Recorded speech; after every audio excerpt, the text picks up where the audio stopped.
Short film comedian ఏదో ఉమ్మి సలీం గారు, ఇది మొదటి ప్రెస్ మీట్, ఇది నీకోసం.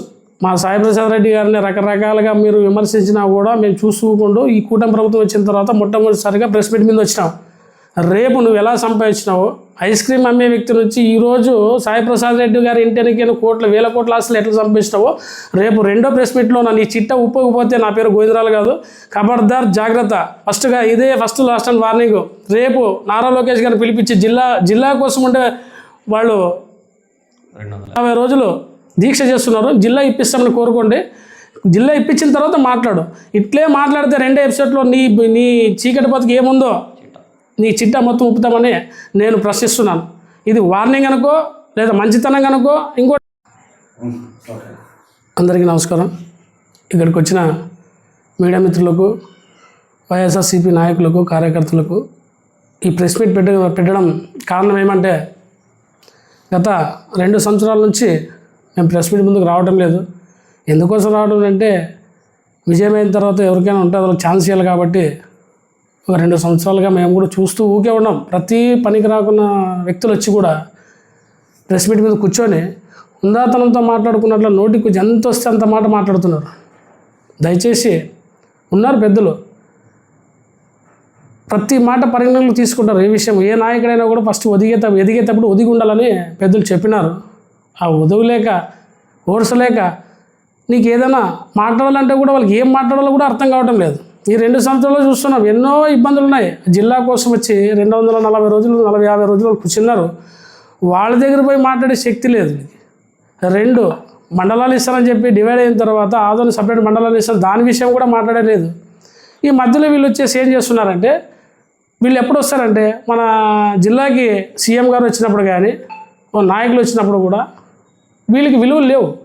విలువలు ఉంటే ఆటోమేటిక్గా పోయి డైరెక్ట్ ఏమైనా ఉంటే కూడా ఆదోనికి ఏమైనా తెచ్చే నిధులు ఉంటే కూడా, ఆదోని వరకు ఏమైనా సమస్యలు ఉంటే కూడా దాని విషయం మాట్లాడాలంటే ప్రతిసారి సాయి ప్రసాద్ రెడ్డి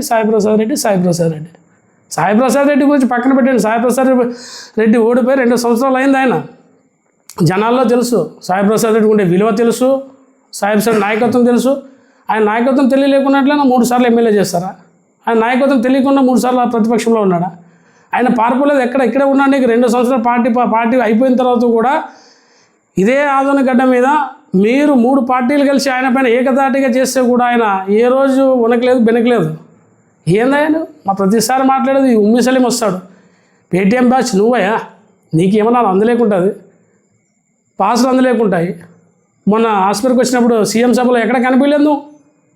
ఈరోజు నీకు అది కనీసం పాస్ అయినా ఇచ్చిన లేకపోయి ఉంటారు. కాబట్టి నువ్వు ఎవరిపైన మాట్లాడాలా? మీ నాయకులతో అడుక్కోవాలా, ఎవరితో అడుక్కోవాలా? మీనాక్షి నాయుడు గారితో పోయి అడుక్కోవాలా? అయ్యా నాకైతే పదవి లేదు, ఏదో ఒకటి పాస్ ఇప్పించిందని పోయి అడుక్కో. లేదంటే మీరు చెప్పండి, మేమన్నా నేను నారా లోకేష్ కల్పిస్తాం. ఇదే వైఎస్ఆర్సీపీ నాయకులు మేము కల్పిస్తాం. ఇదేంది సాయి ప్రసాద్ రెడ్డి కబ్జా. సరే కబ్జా 2 సంవత్సరాల నుంచి ఏం చేస్తున్నావు? ఆయన కోర్టులు లేవా? న్యాయవాదులు లేరా? మీకు దమ్ము ధైర్యం ఉంటే వచ్చేసి నిరూపించుకోండి. ఫస్ట్ వచ్చేసి సాయి ప్రసాద్ చెప్తున్నారు, ఓపెన్ ఛాలెంజ్ చూస్తున్నారు కదా, ఆయన పారిపోలే కదా. ఇదే ఆదోని గడ్డ పైన నిలబడి గర్జిస్తున్నాడు. నేను ఏమైనా తప్పులు చేసి ఉంటే నా వరకు రండి అని చెప్తారు. సరే, నా వరకు రాకుండా వేరే వరకు పోయికేసి మన ప్రెస్ మీట్ పెట్టి మాట్లాడి ఎవరో ఏడిస్తే ఎవరో తుడిస్తే కాదయ్యా. డైరెక్ట్ ఆయన వేరే ఫారిన్కి పోయలేడు, వేరే హైదరాబాద్ పోలేడు, వేరే రాష్ట్రాలు ఇదే ఆదోనిలోన పొద్దున 6 గంటల నుంచి రాత్రి 12 గంటల వరకు ఆయన కూర్చుంటాడు. సమస్యలను మేము కల్పిస్తాం ఆయన దగ్గరికి ఏమన్నట్టు. ఏందా ఉమ్మి సలీం నువ్వు ఏం మాట్లాడుతున్నావా? నీకు నీ స్థాయి ఏం చెప్ప. ఒకటి నీకు రిపీట్ కౌంటర్ చేయాలంటే కూడా మాకు సిగ్గు వస్తుంది. మేము ఎందుకంటే ప్రజా సమస్యల్లో తిరుగుతూ 2 సంవత్సరాలు మేము 10 సంవత్సరాలు మేము కౌన్సిలర్గా ఉన్నామయ్యా. నీకు ప్రెస్ మీట్ ఇచ్చేది ఎక్కువ, కౌంటర్ ఇచ్చేది కూడా ఎక్కువ. ప్రతి విషయం సాయి ప్రసాద్ రెడ్డి కబ్జా. ఏం కబ్జా చేసినాడా? గెలుస్తోలేదు ఎవరా? కోడిగుడ్లు అమ్ముకునే వాళ్ళు ఎవరా? ఆధార్ కార్డు మాఫింగ్ చేసుకేసి మాట్లాడకూడదు ఊతపదం అయిపోయిందా? మాట్లాడకూడదు. ఆధార్ కార్డు మాఫింగ్ చేసుకేసి ఇదే ఎస్కేడి కాలనీలోన 20 కోట్ల ఆస్తి కబ్జా చేసి పోయినారు మీరు. డీటెయిల్ ఆధార్ మొత్తానికి తెలుసు ఎవరు వచ్చిన తర్వాత కబ్జా జరుగుతున్నది. మీరే చెప్తున్నారు కదా, 2 సంవత్సరాల నుంచి కబ్జా లేకపోయినా మానభంగా లేకపోయినా ఎక్కడి నుంచి ఎక్కువైనా మీరే కదా. నాయకులు మీరే, ఎమ్మెల్యేలు మీరే, ఇన్ఛార్జీలు మీరే, జిల్లా అధ్యక్షురాలు ఉన్నారు. ఆమె ఉండే కాన్స్టిట్యూన్సీలోనే ఇట్లా మాట్లాడుతున్నావు నువ్వు. అసలు ఇంతకు నువ్వు రాజకీయ నాయకుడా? అసలు నీకు ఏ గుర్తింపు ఉండని మాట్లాడుతున్నావు నువ్వు. ఇంతకి సాయి ప్రసాద్ రెడ్డి జపం చేస్తున్నారు కదా మీరు. అసలు కూటమి ప్రభుత్వం ఉన్నారు కదా ఈరోజు పెద్దలు గౌరవనీయులు మీనాక్షి నాయుడు గారు ఉన్నారు. ఏదైనా ఉందాగా మాట్లాడతాడు. ఏదైనా వచ్చే వాళ్ళ సమస్యలు ఉంటే వాళ్ళు ఏమైనా మాట్లాడవచ్చు. వాళ్ళు ప్రతిపక్షంలో ఉన్నారు, మాట్లాడే స్వేచ్ఛ ఉంది కాబట్టి వాళ్ళు మాట్లాడతారే. అటువంటి రాజకీయ నాయకులు ఉన్నారు, మేధస్తులు ఉన్నారు ఆదంలోనా. నీకు ఎక్కడ ఏం దొరకలేకుండా పోయి సాయిప్రసాద్ రెడ్డి నువ్వు కూడా ఎన్జిఓ గురించి మాట్లాడుతావు. ఏ రోజైనా ఎన్జిఓ మెంబర్స్ మీద వచ్చి నీ వెనకొచ్చి ప్రెస్ మీట్ గురించి మాట్లాడినారా? ఒక ఎన్జిఓ వ్యక్తులైనా ఏ రోజు వచ్చి మాకు సాయిప్రసాద్ రెడ్డి కబ్జా చేశారనమాట. వాళ్ళు బహిర్గతంగా చెప్తున్నారు. ఏమని చెప్తున్నారు? మాకి ఎన్జిఓ బిల్డింగ్ పడిపోతుందయ్యా, పడిపోయే స్థాయిలో రేపు ప్రాణాలకు ఇబ్బంది ఉంటుందని ఆలోచనతో వాళ్ళు వచ్చేసి ఒక వ్యక్తికి వచ్చి వాళ్ళు లీజుకి ఇచ్చినారు. ఆ లీజుకి ఇచ్చి అది ఉండరు కదా, ఎర్రస్వామి ఉన్నాడు ఎదురుగా నీ పక్కనే ఉన్నాడు ఎర్రస్వామి. ఆయన లీజుకి తీసుకొని సాయిప్రసాద్ రెడ్డికి ఇచ్చినాడు. ఆయనకి ఏమైనా చేసుకుంటాడు, వ్యాపార రీతిగా ఏమైనా చేసుకుంటాడు. సరే ఇవన్నీ వద్దు, ఇవన్నీ అవసరం లేదు. సాయిప్రసాద్ రెడ్డి ఇంటి వెనక సాయిప్రసాద్ రెడ్డి మా రెడ్డి ఇంటి వెనకే ఉన్నావు కదా నువ్వు. నీ బిల్డింగ్ ఈ లీజుకి మేము తీసుకుంటాం, ఆఫీస్ పెడతాం ఆడే. అప్పుడేమో చూపిస్తాం 2029కి. పార్టీ మీదే ఉండదు, అన్ని మీదే ఉండదు. ఏం చేసుకున్నా చేసుకో. పైన ఇప్పుడు కోర్టు ద్వారా కోర్టుకు పోయినారని చెప్తున్నావు. కోర్టుకి ధిక్కరించుకోకుండా అనుమతించుకోకుండా మేము నీకు కోర్టుకి మేము అన్నిటికీ రిక్వెస్ట్ చేస్తామంటున్నారు. మరి కోర్టులో వినే విషయం ఎట్లా మాట్లాడతాను అంటే నీ రాజకీయ లబ్ధి కోసం మాట్లాడుతున్నావు నువ్వేమన్నా? సివిల్ మ్యాటర్ నువ్వెందుకు మాట్లాడుతున్నావా నువ్వు? సరే రేపు పొద్దున మేము ఇంటి దగ్గరకు వస్తాం, మేము ఇదే వైఎస్ఆర్సీపీ నాయకులు వస్తాము, నీ ఇంటికి లీజుకి ఇస్తాము చెప్పు, అదే ఆఫీస్ పెడతాం. సాయిప్రసాద్ రెడ్డి గురించి మాట్లాడే స్థాయి కాదు నీకు. తీసుకో, ఆదంలో సమస్యలు ఎన్నో ఉన్నాయి, రోడ్ వైండింగ్ ఉన్నది. అయ్యా ఎస్ఎస్ ట్యాంక్ పగిలిపోయేసి దాని విషయాలు మాట్లాడాయంటే దాని గురించి ఇంకొక ఎస్ఎస్ ట్యాంక్ కట్టేయచ్చు కదా, పైన కింద మీరే ఉండరు. కొన్ని వేల కోట్లు తీసుకొస్తాం, రాష్ట్ర ప్రభుత్వం ఇదే ఎమ్మెల్యే గారితో పోయి కొట్లాడు నువ్వు. అవునాయా? ప్రజలు ఇబ్బంది పడుతున్నారు, పల్లెలకు నీళ్ళు లేవు, వారానికి ఒకసారి నీళ్ళు వస్తున్నాయని కేసి వాళ్ళే మొత్తుకుంటున్నారు. ఇదే సాయిప్రసాద్ రెడ్డి 3 రోజులకి నీళ్ళు ఇస్తున్నప్పుడు ప్రభుత్వం రాకముందు. ఈరోజు 7 రోజులు 8 రోజులు నీళ్ళు వస్తున్నాయి. మనకు ఇంకో ఎస్ఎస్ ట్యాంక్ తయారు చేయండి మీరు దమ్ముంటే.